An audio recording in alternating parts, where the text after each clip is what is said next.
वंदे मातरम। आप देख रहे हैं नेटवर्क 10। आपके साथ मैं हूं शिवानी मिश्रा। बहुत स्वागत है आप सभी का बिहार झारखंड के इस खास बुलेटिन में। खबरों की ओर रुख करते हैं। पूरे देश में बिजली के संकट को लेकर हाहाकार मचा है और वहीं कोडरमा थर्मल पावर प्लांट के पास भी बिजली आपूर्ति के लिए महज 10 दिनों का ही कोयला स्टॉक बचा हुआ है। और अप्रैल महीने की शुरुआत में ही जहां बिजली का लोड बढ़ गया है और वहीं जरूरत के हिसाब से कोयला कोडरमा थर्मल पावर प्लांट तक नियमित रूप से नहीं पहुंच रहा है। बुधवार को जहां इस पावर प्लांट को महज एक रैक कोयले की सप्लाई की गई और वहीं गुरुवार को अचानक 5 रैक इस पावर प्लांट के लिए भेजी गई है। फिलहाल कोयले की कमी को देखते हुए 500 मेगावाट के 2 यूनिट वाले इस पावर प्लांट की क्षमता के अनुसार 50-50 मेगावाट बिजली का उत्पादन भी कम हो रहा है। और वहीं सरकारी नियमों के अनुसार पावर प्लांट के पास बिजली उत्पादन के लिए 21 दिनों का कोयला स्टॉक होना चाहिए और इस पावर प्लांट को चलाने के लिए प्रतिदिन 14,000 मीट्रिक टन कोयले की आवश्यकता होती है। कोडरमा थर्मल पावर प्लांट के मुख्य अभियंता एनके चौधरी ने बताया कि अप्रैल महीने में 97 रैक कोयला इस पावर प्लांट तक पहुंचाया गया है, जबकि 130 रैक कोयले की आपूर्ति होनी चाहिए थी और कम आपूर्ति की वजह से प्लांट में स्टॉक किए गए कोयले में कमी आ गई है और फिलहाल 9 से 10 दिनों का ही स्टॉक प्लांट में बचा हुआ है। जो कोयला आ रहा है उससे सिर्फ बिजली उत्पादन हो पा रहा है और स्टॉक कम होता जा रहा है। स्टॉक जो है कोयले का मेरा 10 दिन का है और अभी जो है जिस एवरेज से आ रहा है कि हमारा अप्रैल महीने में 97 रैक के आसपास आया है, जिसमें स्टॉक मेरा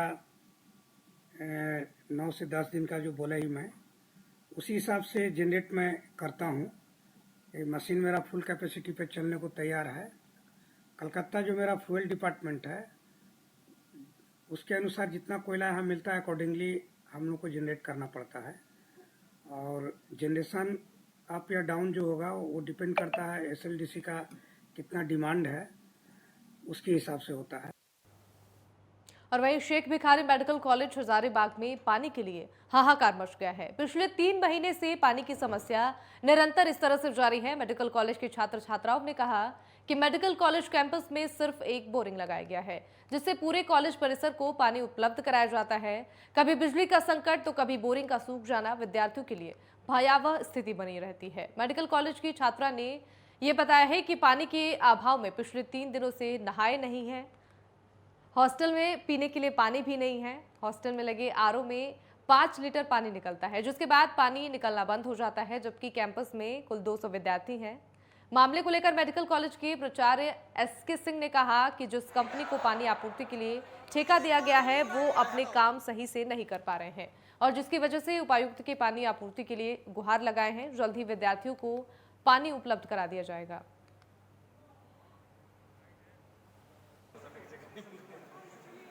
तो ये है कि लाइट भी नहीं है, पानी भी नहीं है। यही तो मेन बेसिक नीड जो है वही हम लोग पूरा नहीं कर पा रहे हैं।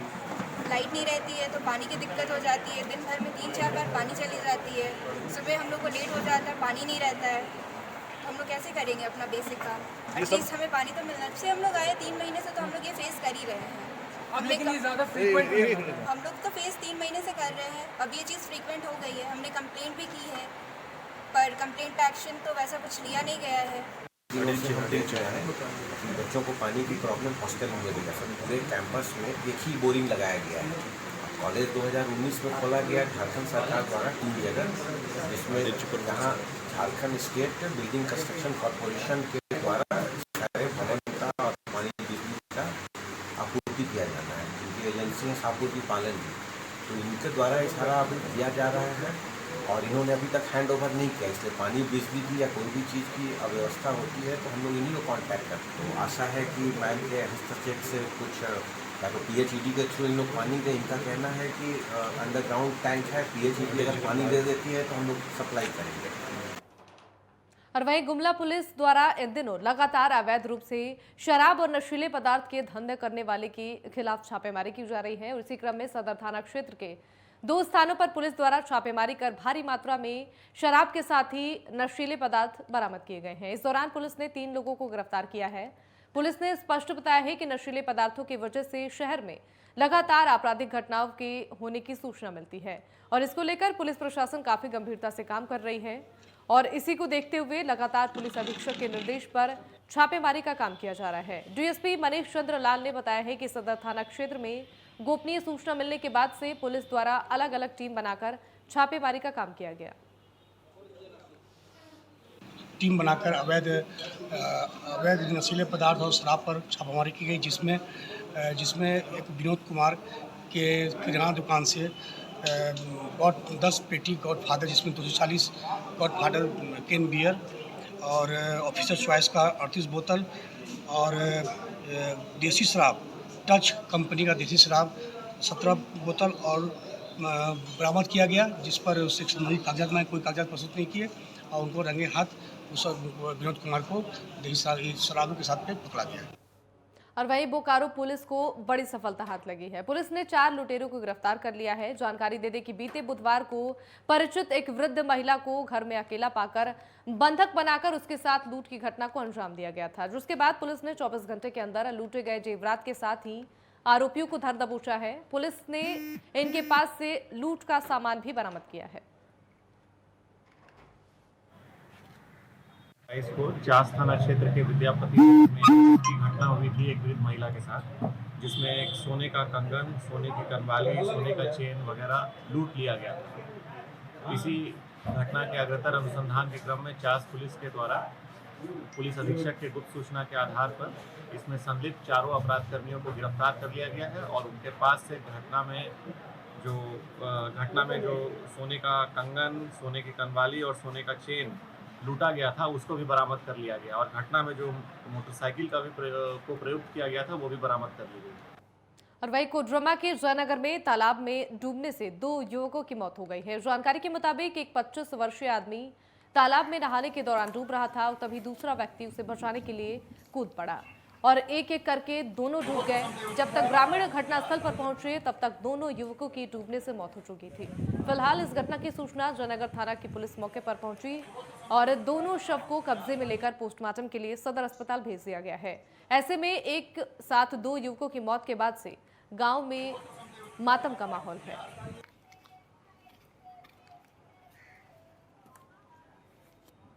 जी, इसी गांव ग्राम खड़ोवर का जो है से गोविंद कुमार और काजू कुमार जो है से जानवर चराने के लिए सुबह गया था।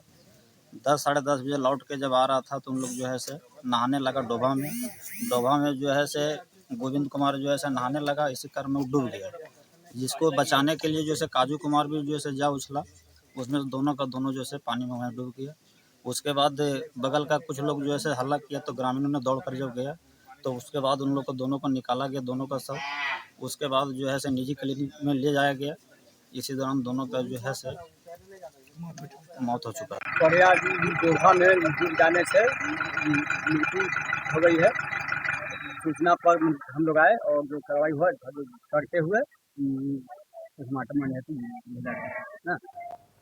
और वहीं बिहार में शराबबंदी 2016 में ही की गई थी, जिसके बाद तरह तरह का सरकार की तरफ से फरमान भी जारी किया गया। लेकिन आए दिन बिहार में जो जहरीली शराब से मौतें हो रही हैं और साथ ही साथ अभी देश में सभी रमजान का पवित्र त्योहार लोग मना रहे हैं और ऐसे में बिहार में इफ्तार पार्टी का आयोजन राजनीतिक पार्टियां भी कर रही हैं। लेकिन आज इसी बीच बिहार के पूर्व मुख्यमंत्री जीतन राम मांझी ने इफ्तार पार्टी के आयोजन के बाद से मुख्यमंत्री को एक बुके के साथ एक फ्रेमिंग में करवाकर मुख्यमंत्री को तस्वीर दी है, जिसमें साफ तौर पर लिखा हुआ है शराब हराम है, दुनिया की सब बुराइयां शराब हैं।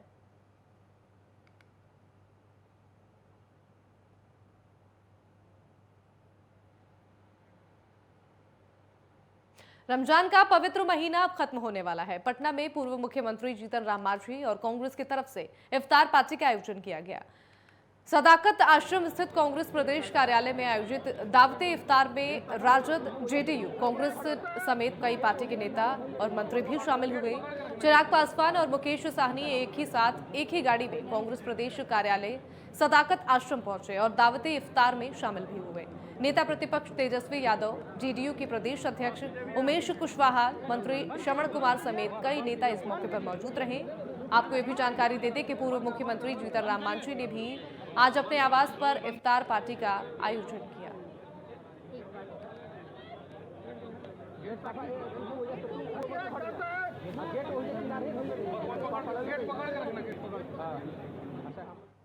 और वहीं तेज प्रताप यादव ने 9 पत्रकारों को मानहानि का नोटिस भेजा है और 50 करोड़ रुपए के हर्जाने के साथ सार्वजनिक तौर पर बिना शर्त माफी मांगने की डिमांड रखी है और वहीं डिमांड पूरी नहीं होने पर कानूनी कार्रवाई की चेतावनी दी है।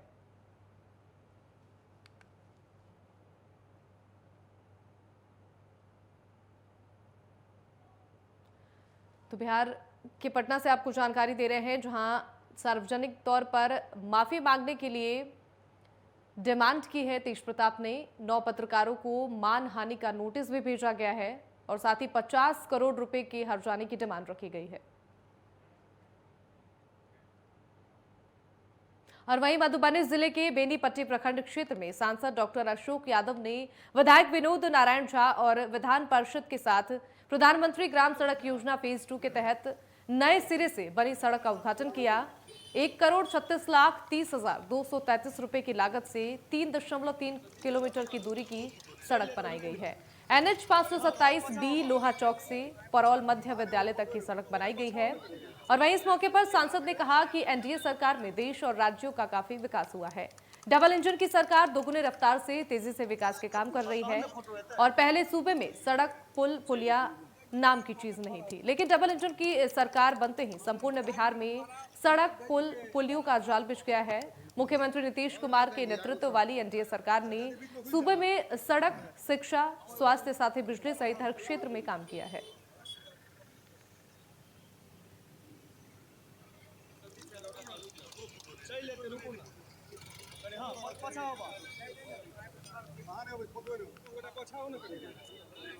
तो बिहार में एनडीए की सरकार में तमाम विकास के कार्य हुए हैं। डबल इंजन की सरकार बनते ही संपूर्ण बिहार में सड़क, पुल पुलियों का जाल बिछ गया है और साथ ही मुख्यमंत्री नीतीश कुमार के नेतृत्व में एनडीए की सरकार में सड़क, शिक्षा, स्वास्थ्य और बिजली के साथ ही तमाम क्षेत्रों में विकास के काम हुए हैं।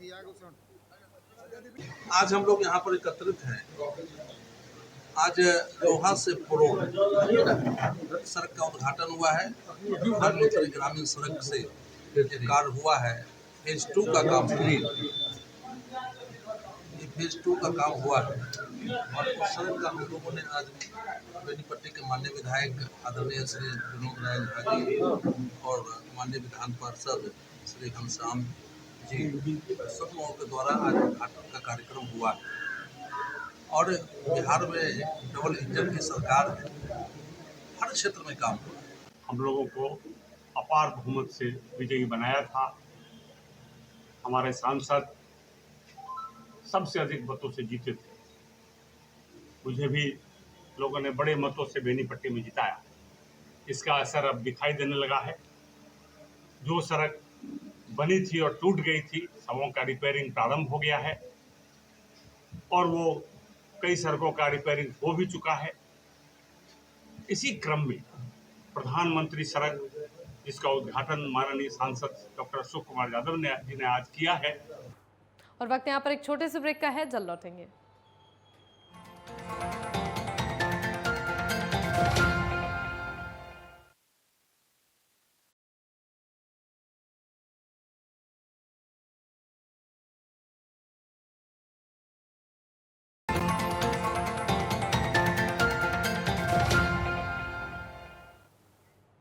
ब्रेक के बाद एक बार फिर से आप सभी का स्वागत है। खबरों में आगे बढ़ेंगे। बगहा पुलिस जिला के रामनगर थाना का डीआईजी रत्नमणि संजीव ने निरीक्षण किया।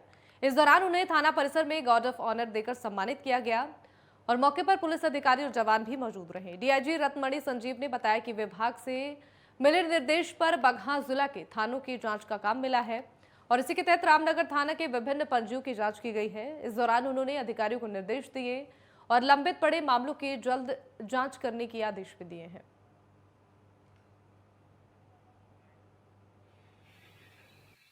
पुलिस प्रशासन को संवेदनशील बनाने के लिए एवं जन समस्याओं एवं अपराध की त्वरित निराकरण और निष्पादन हो सके के लिए विभिन्न जिला में टीम भेजी गई है,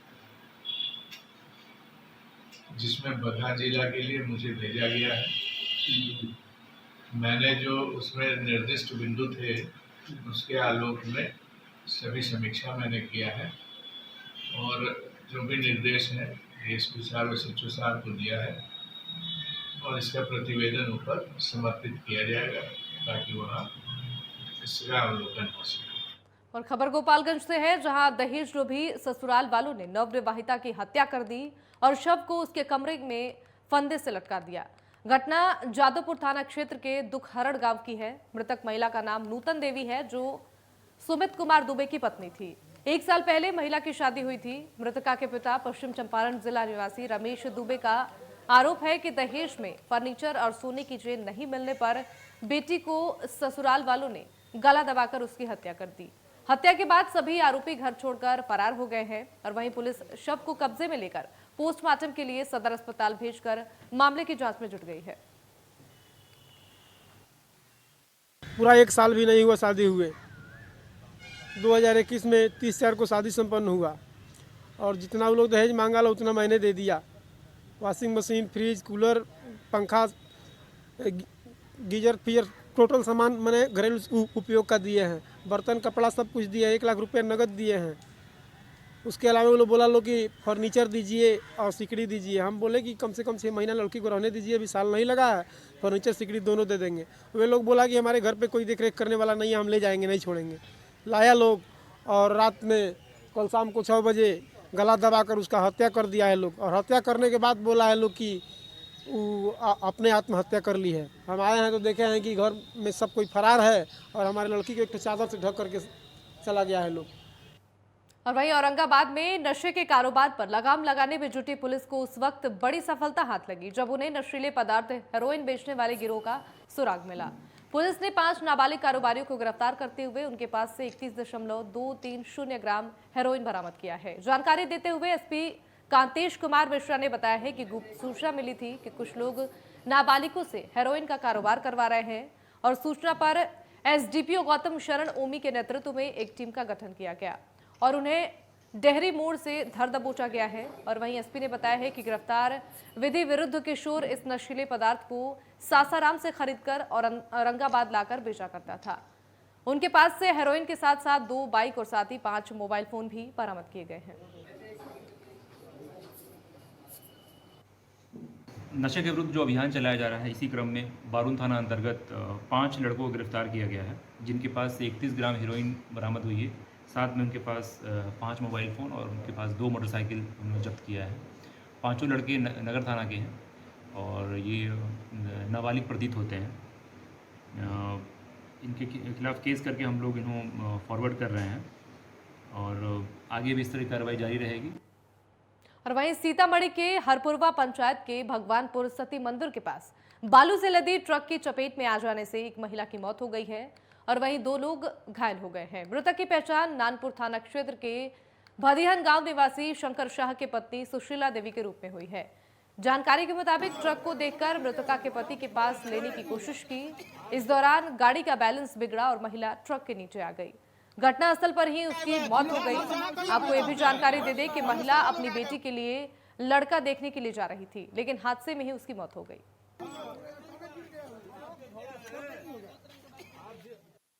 अपने लड़का के लिए लड़की देखने जा रहे थे सीतामढ़ी। और अपना ये लोग साइड से जा रहे थे, उधर से ट्रक वाले आए और आगे चक्का से चापा पड़ा है। और वहीं पिपरा थाना क्षेत्र अंतर्गत पिपरा नगर पंचायत के मुख्य बाजार में जिला प्रशासन के आदेशानुसार सरकारी जमीन से अतिक्रमण हटाने को लेकर बुलडोजर चलाया गया है। मौके पर मौजूद अंचलाधिकारी रविंद्र चौपाल ने बताया कि पिपरा बाजार में सड़क की जमीन पर अस्थायी दुकानें, ठेला आदि लगा दी जाती है, जिससे सड़क पर जाम लगने से आम जनता को परेशानियों का सामना करना पड़ता है। सड़क की जमीन को अतिक्रमण किए जाने से लोगों को काफी परेशानी होती थी और आए दिन यहां पर जाम लगा रहता था। जानकारी दे दें कि नगर पंचायत पिपरा बाजार में काफी दिनों बाद सड़क की अतिक्रमण सरकारी जमीन से अतिक्रमण हटाया गया है और इसी दौरान अतिक्रमण हटाने के क्रम में पिपरा सीओ रविंद्र चौपाल सहित पिपरा थाना के पुलिस बल भी मौजूद रहे।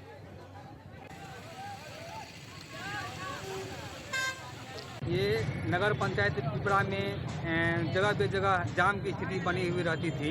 लोग अनावश्यक रूप से मेन रोड पर दुकान कर लेते थे, ठेला लगा देते थे, जिसके कारण आम लोगों को जाने आने में बहुत परेशानी होती थी। वही परेशानी को देखते हुए यहाँ पर अतिक्रमण मुक्त कराया गया। जितने भी अस्थायी दुकानदार यहाँ पर था, जो लोग दुकान के सामने में वो छज्जी वगैरह सब डाल दिया हुआ था, जिससे जो है यात्री को परेशानी होती थी, यातायात अवरुद्ध होता था, सबको हटा दिया गया है। धीरे धीरे जो बचा हुआ है आसान पर सब अतिक्रमण खाली। इन्हीं खबरों के साथ इस बुलेटिन में बस इतना ही। आप देखते रहिए नेटवर्क 10। जय हिंद।